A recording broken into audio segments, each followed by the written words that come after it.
Lesson 7 की video संख्या 2। इसमें आज हम सैन्य व्यवस्था के बारे में पढ़ेंगे। कैसी सैन्य व्यवस्था जो है मुग़लों की रही, मुग़लों ने सैन्य व्यवस्था में क्या परिवर्तन किए, भिन्न भिन्न आयाम इसके रहे। केंद्र में एक मनसबदारी का नया जो है प्रयोग आया, नया प्रयोग जो है इस समय हुआ, तो उसकी जो संरचना थी, उसका जो गठन था, उसके बारे में जो है ना एक अलग से इसमें अध्याय जो है आएगा, उसमें हम पढ़ेंगे। एक बार के लिए तो जो है ना अकबर ने जो है इस सारे के संबंध में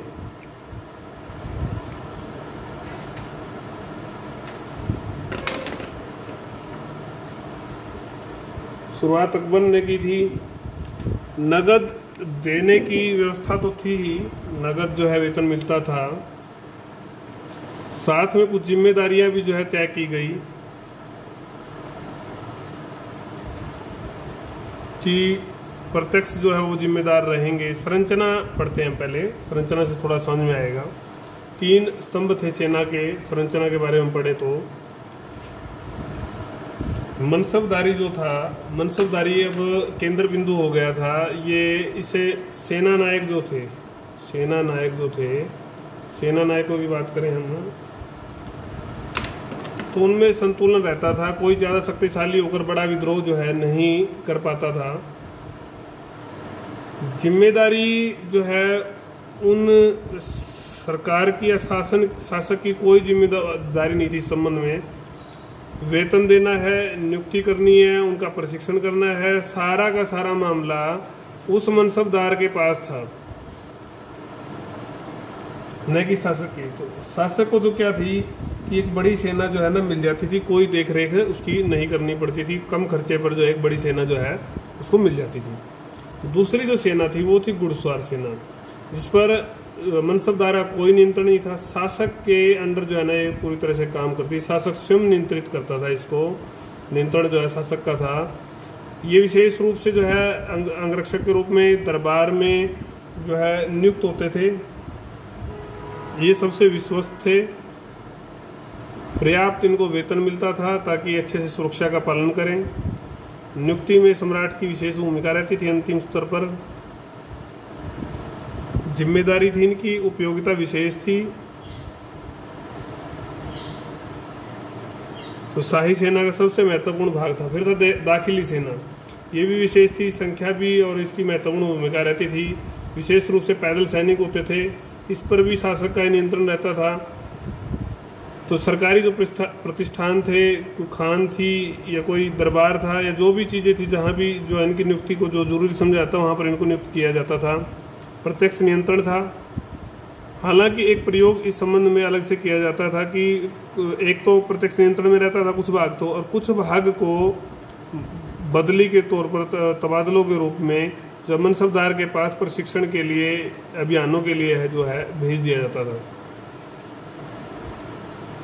उसके बाद अगर हम बात करें जो सेना के अंग हैं, पैदल अंग की अगर हम बात करते हैं तो सबसे ज़्यादा जो है संख्या इन्हीं की रही है। शुरू से लेकर हमारे भारतवर्ष की अगर हम बात करें तो महत्वपूर्ण विभाग था ये पैदल सेना का।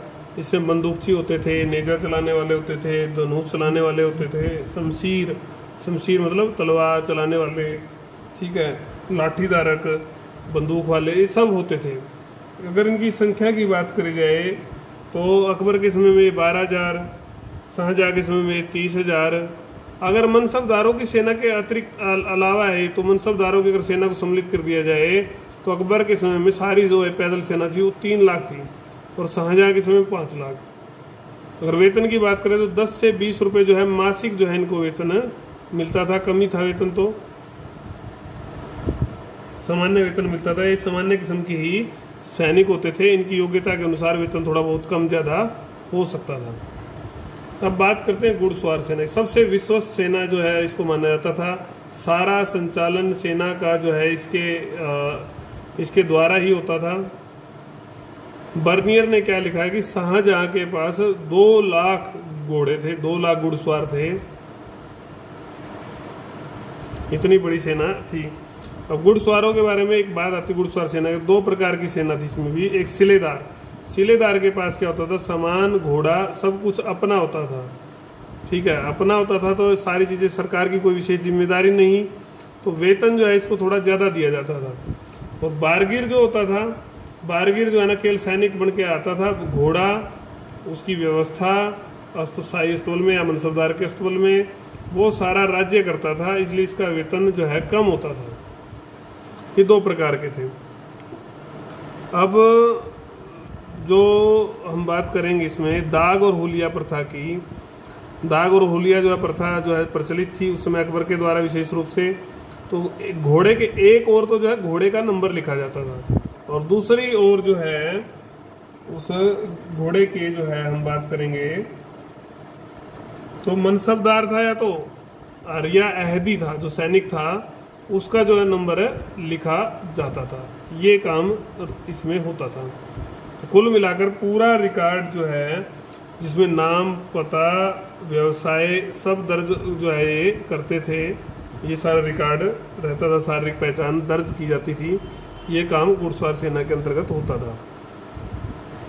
तोप खाने की बात करें तो विशेष ध्यान दिया मुगल सेना ने, क्योंकि तोप खाने के कारण से ही बाबर ने जो है भारत को जीता था। मीर आतिश हमने भी पढ़ा था कि इसका जो है मुख्य अधिकारी होता है। 2 प्रकार की तोपें थी। हल्की तोपें जो थी विशेष रूप से शासक की सुरक्षा के लिए, शासक के चारों ओर सुरक्षा के लिए रखी जाती थी। भारी तोपें जो थी, दूसरी जो तोपें थी वो युद्ध में प्रयोग होती थी। हालांकि विदेशों से भी जो है तोपों को मंगवाया जाता था, और तोपों को ढोने का जो काम है वो हाथियों के द्वारा लिया जाता था। हालांकि उस समय तोपें जो हैं श्रेष्ठ तो थी, लेकिन अगर हम बात करें सर्वश्रेष्ठ की तो नहीं कह सकते, श्रेष्ठ ही थी, लेकिन अन्य जो देश थे अरबी, पुर्तगाली, ईरानी, उनकी जो है ना तुलना में वो कमज़ोर थी तोपें। आंतरिक व्यवस्था पे ज़्यादा काम कर पाती थी, बाह्य व्यवस्था में वो फैल हो जाती थी। ऐसी तोपें इनके पास थी। हाथी सेना की अगर हम बात करें तो वो भी महत्वपूर्ण भाग था, लेकिन उसका मुख्य काम जो था पंक्ति तोड़नी है, सैनिकों के विरोधी नदी पार करनी है, सामान ढोना है, किला तोड़ना है, दरवाज़ा खोलना है।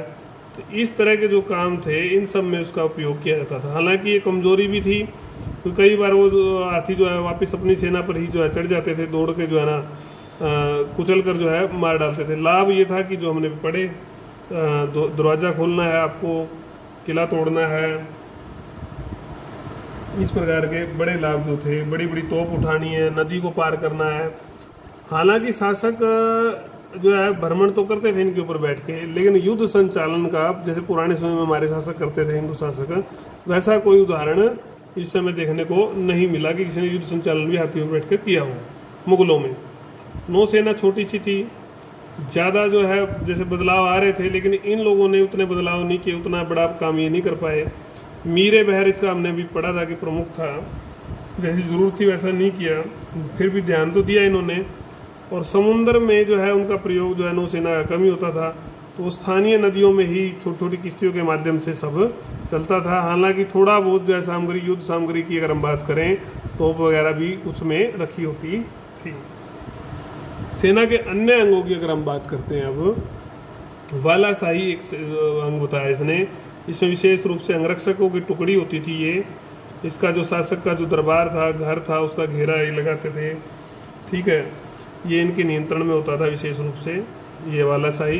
पियागदान जो दूसरा भाग है, इसमें प्यादे और आवश्यक जो सैनिक होते थे, इसमें जितने प्रतिष्ठान होते थे, रिजर्व सेना जो है रूप में रखते थे इसको, प्रतिष्ठानों की सुरक्षा का जो जैसे आज हमारे CISF है, औद्योगिक सुरक्षा बल,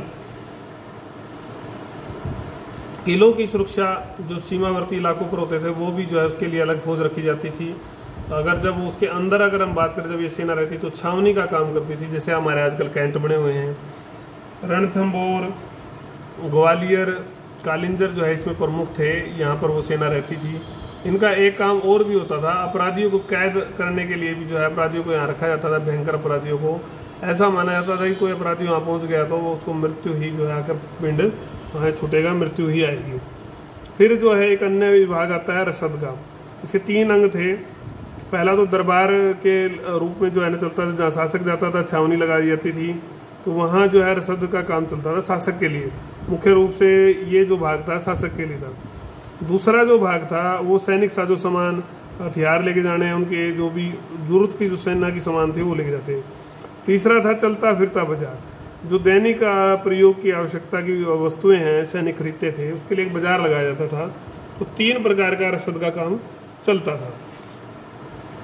इस प्रकार से अभी तक हमने पढ़ा कि सेना के क्या क्या अंग थे, किस किस प्रकार से वो महत्वपूर्ण थे, किन किन लोगों की क्या क्या ड्यूटी थी, क्या क्या विभाग थे, किस तरह से नियुक्ति होती थी, कौन सा विभाग ज़्यादा महत्वपूर्ण था, कौन सा कम था। सबके अपने महत्व थे, लाभ थे, दोष थे। फिर भी हम अगर दोष की बात करते हैं, मुगल सेना के दोष भी बहुत ज़्यादा थे। उत्तरदायित्व जो था वो शासक के प्रति न होकर, ये जो सेना मनसबदारों की जो सेना थी, मनसबदार के प्रति ज़्यादा वफादार थी, उनके प्रति ही उत्तरदायित्व था। सेना कमज़ोर हुई, स्वाभाविक सी बात थी। राष्ट्रीय तत्वों की कमी आ गई। अब सेना में तुरानी, ईरानी, अफगानी हो गए, न कि भारत के सैनिक थे या अकबर के सैनिक थे, तो वो अपने उस चीज़ को ही ज़्यादा महत्व देते थे। समय अनुकूल जो बदलाव होने चाहिए थे वो नहीं हुए, परंपरागत ही सेना रह गई। उससे जो है भविष्य में होने वाले युद्धों में जो है वो नहीं जीत पाए, खासकर यूरोपीय शक्तियों से। यूरोपीय शक्तियों से पिछड़ने का यही कारण था कि बदलाव नहीं किए सेना में। सेना नायकों में आपसी मतभेद बहुत ज़्यादा थे, लड़ते रहते थे, एक दूसरे की ईर्ष्या करते थे। तो दुरुपयोग, हुलिया और जो दाग प्रथा चलाई थी उसका दुरुपयोग होने लगा, जो भ्रष्टाचार को रोकने के लिए चलाई गई थी, लेकिन उसका दुरुपयोग ही रहा। जैसे ही शासक कमजोर आए तो सारा जो सैनिक व्यवस्था है वो डूब गई कमजोर शासकों के नेतृत्व में। और एक रसद जो थी वो धोखा दे जाती थी कई बार कि टाइम पर वो जो है पहुंचती नहीं थी। रसद नहीं पहुंचेगी, अगर सैनिक सामान नहीं पहुंचेगा तो फिर सैनिक परेशान हो जाएंगे। तो युद्ध जो है, जो जीता हुआ युद्ध भी जो है हार जाते हैं इससे कई बार। ऐसा भी कई बार हुआ। इसको हालांकि मुगल सेना ने बार बार ठीक करने की कोशिश भी की। कुल मिलाकर अगर हम बाकी बातों की बात करें तो सकारात्मक ही थे। इतनी बड़ी सेना होगी तो कुछ ना कुछ दोष कमियां तो आएंगी ही, लेकिन बड़ा जो दोष था वो था नौसेना के मामले में।